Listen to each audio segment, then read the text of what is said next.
Shalom,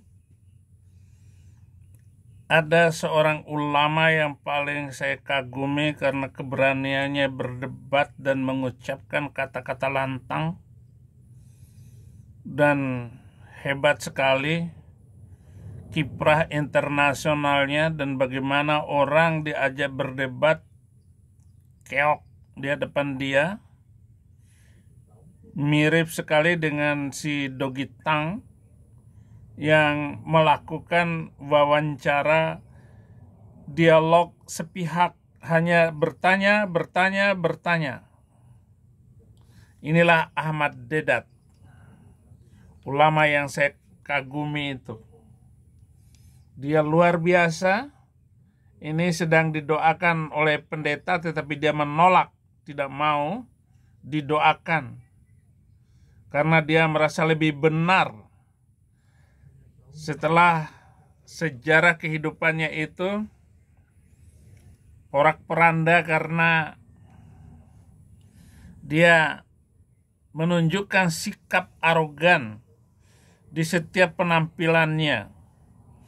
Syekh Ahmad Hussein Deedat lahir 1 Juli 1918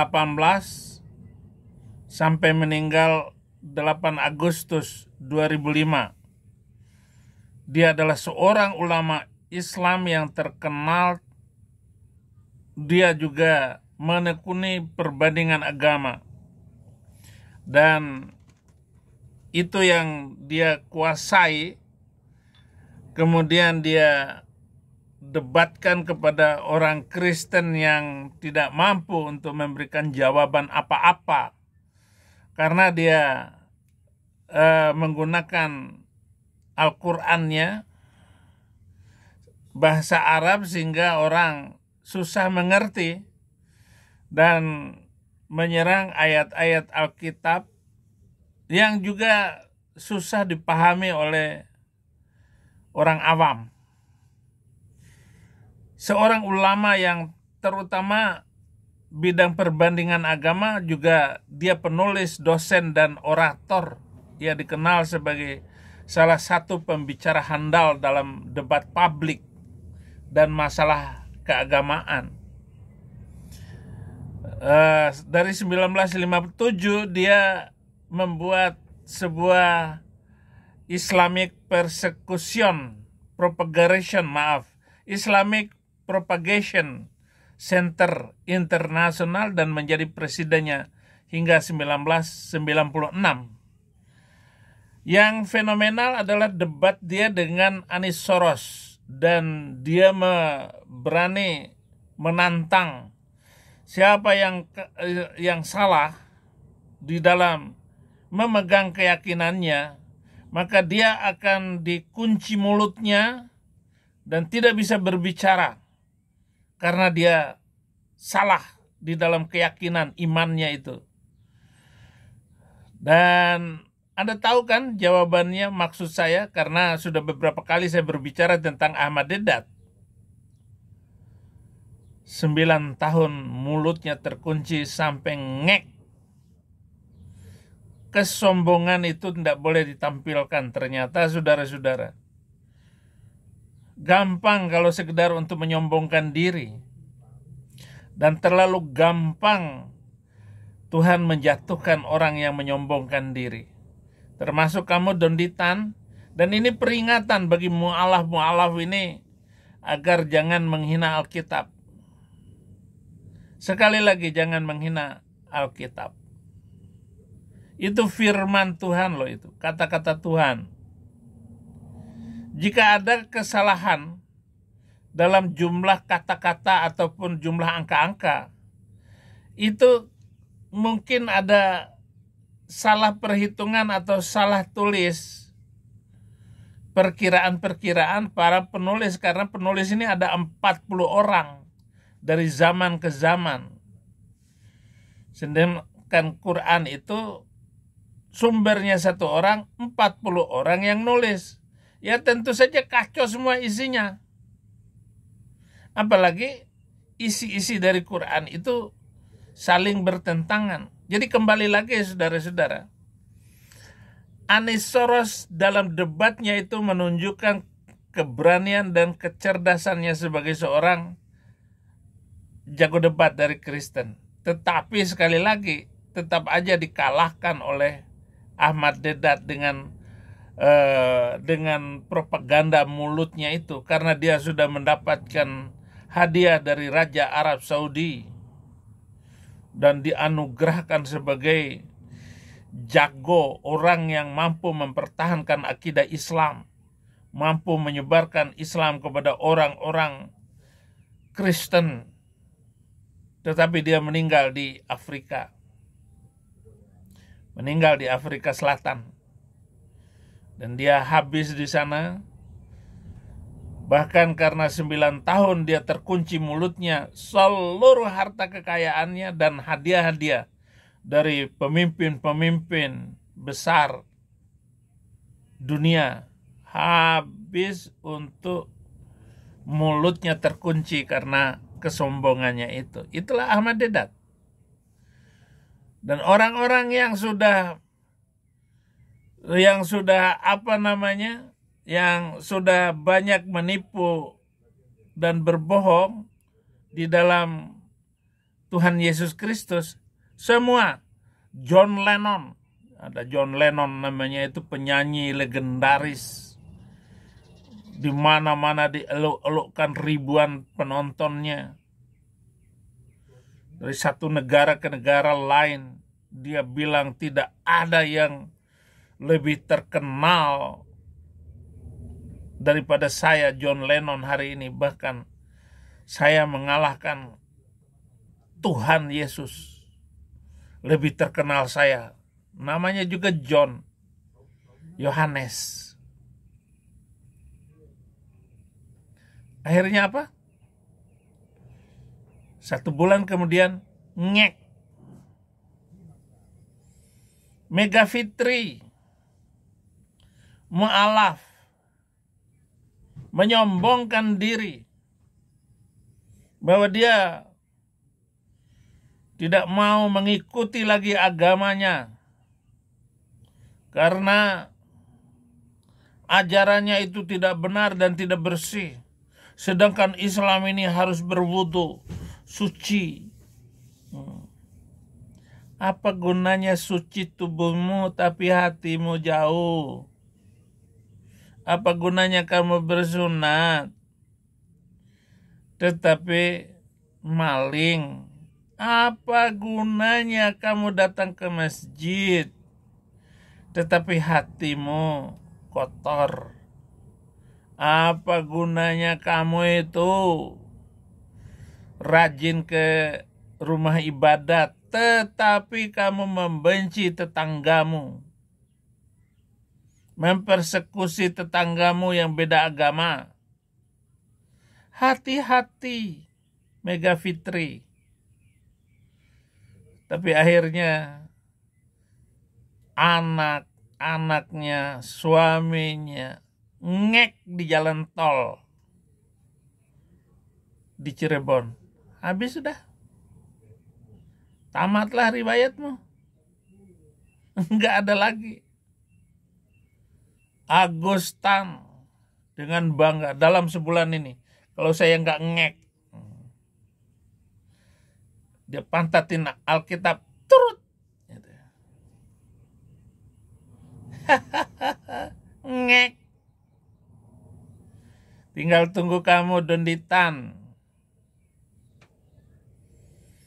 Yahya Walonte itu.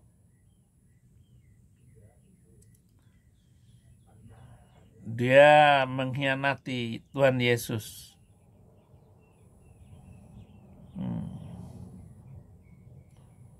Yang Roh Kudus, lapor saya ke polisi, lapor.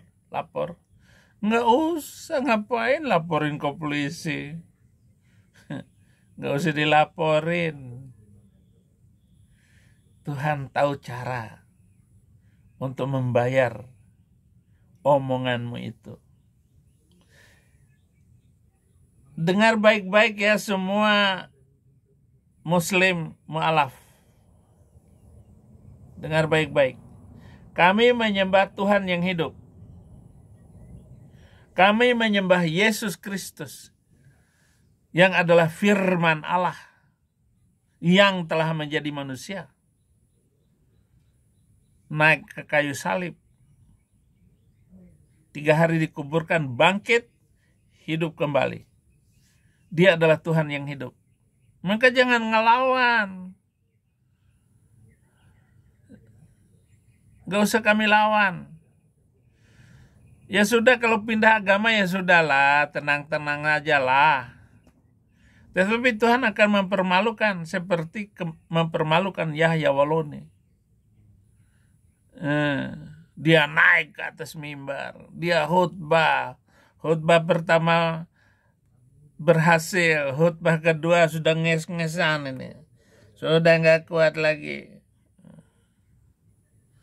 Naik khutbah kedua setelah berdoa, Innallaha wa malaikatahu yusalluna 'alan nabi ya ayyuhalladzina amanu sallu alaihi wa sallimu taslima. Hai, sesungguhnya Allah mendoakan Muhammad dan para malaikat mendoakan Muhammad. Hei muslim, doakanlah Muhammad dengan doa yang sempurna. Sallu, solawat, solat. Hati-hati ya Waloni.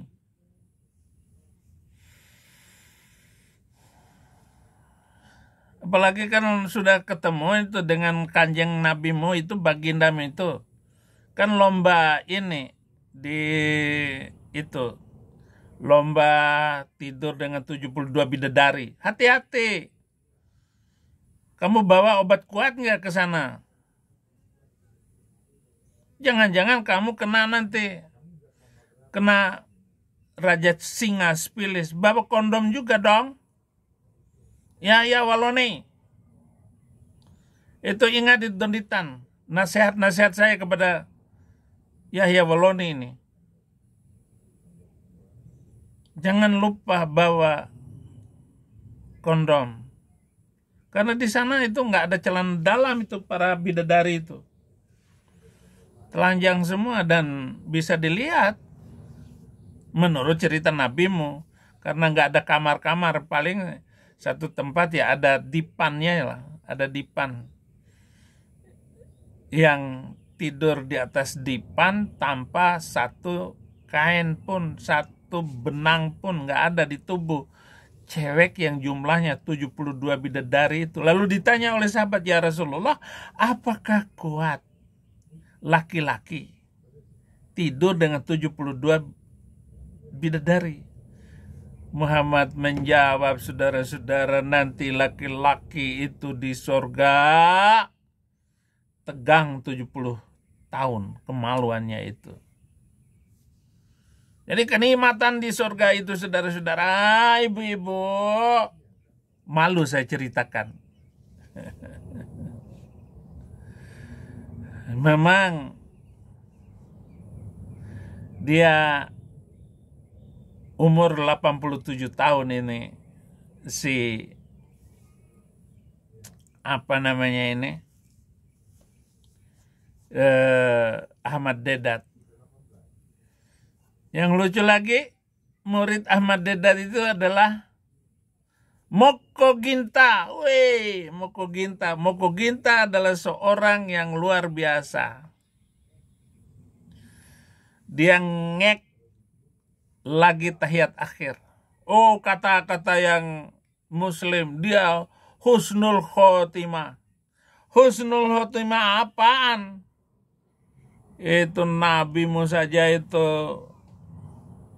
mati su'ul khotimah. Abu Bakar mati su'ul khotimah. Umar mati su'ul khotimah. Perutnya ditusuk. Menantu-menantunya, anak-anaknya, cucunya, semua su'ul khotimah. Dan lihat Yaman ini sekarang adalah turunan-turunan Nabi. Di sana su'ul khotimah semuanya. Dibantai sesama muslim. Jadi itu, saudara-saudara. Dan kita melihat ini bagaimana kelanjutan perdebatan kita dengan muslim. Saya tidak akan mundur sedikit pun. Dan saya tidak akan berhenti selama kitab suci itu menjadi pemicu melakukan kriminal. Demikian saudara-saudara, terima kasih semuanya. Tuhan Yesus memberkati.